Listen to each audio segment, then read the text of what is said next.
Okay, so this game, Arc Raiders, just came out of nowhere, and I just want to talk about a few things that run through my head when I look at this game. Now, I came across this game when I watched the Soundscape video.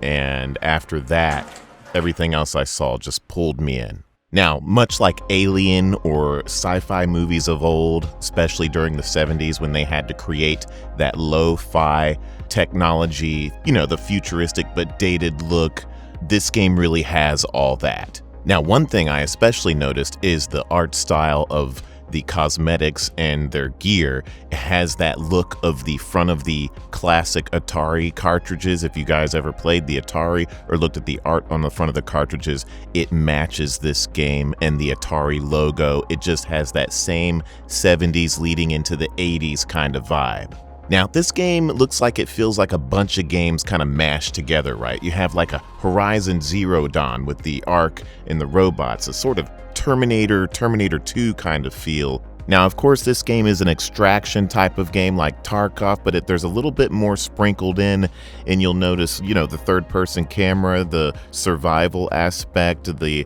motion-captured movements. It kind of feels like The Last of Us, so people that really love factions or really wanting that game back, they can get that fix here. The game just looks like it has this scope and a huge open door with potential for a lot of different events, enemy interactions, and surprises that the developers can throw in here. The lore and everything about this game is just an open book ready to be written further than what the developers have started with already. Now, I highly suggest going out and looking for a no commentary video footage of this game, because with the sound design, the music, the high detail of this world building, the developers really didn't drop the ball here at all. Every ounce of this game, the footage that I've seen, is just dripping with detail. It is very impressive. It's going to make the world fun to explore. It's going to make it very atmospheric and immersive, especially with friends, finding secrets. There's a lot going on here that just feels very special. Now, for those of you that are very new to Extractions, you may have never played one before, these games are very tension heavy. There's a lot of suspense. They're almost like horror games, even though when you're watching a lot of this footage, it doesn't seem like a horror game until you get in yourself and you're by yourself, maybe with a friend or two, and there's a lot of downtime.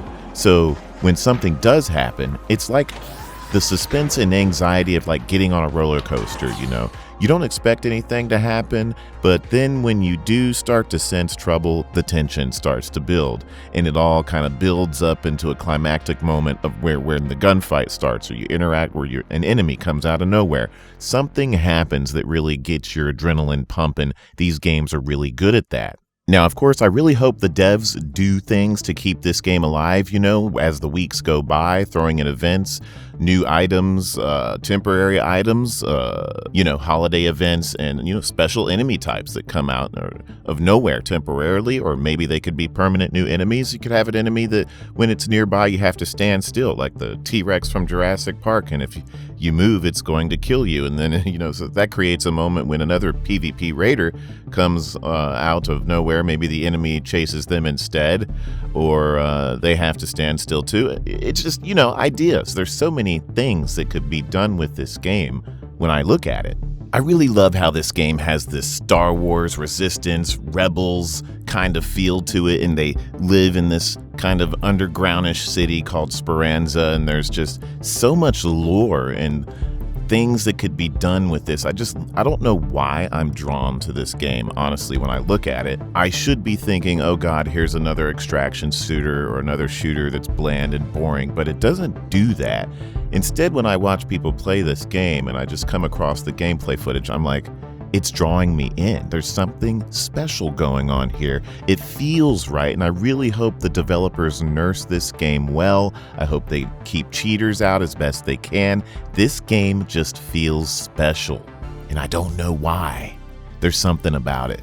They're talking about you're going to have your own den, your own room to collect your stuff, and you'll see your person in there. I really hope at some point they do make a live social environment, but there has to be obviously some incentive for that, so players aren't just, running around live in an area doing nothing. That gets boring over time. But if they create an incentive to be in Speranza and walk around Speranza, interacting with other players, you see other raiders, whatnot, that would be amazing. But I know for here in the start, they're going to have a little room and I guess maybe sections of Speranza you can kind of look at, and there'll be an incentive obviously for it, and you'll have your little home base there. Now, having said all that, there's not much I can say that other content creators haven't already said, but I do feel that this game is going to hit when it releases. There's honestly not too many people that know about this game, but ever since they posted that soundscape video, the game has started a little bit of a fire, and people are starting to set eyes on it a little bit. Their marketing is starting to kick off here,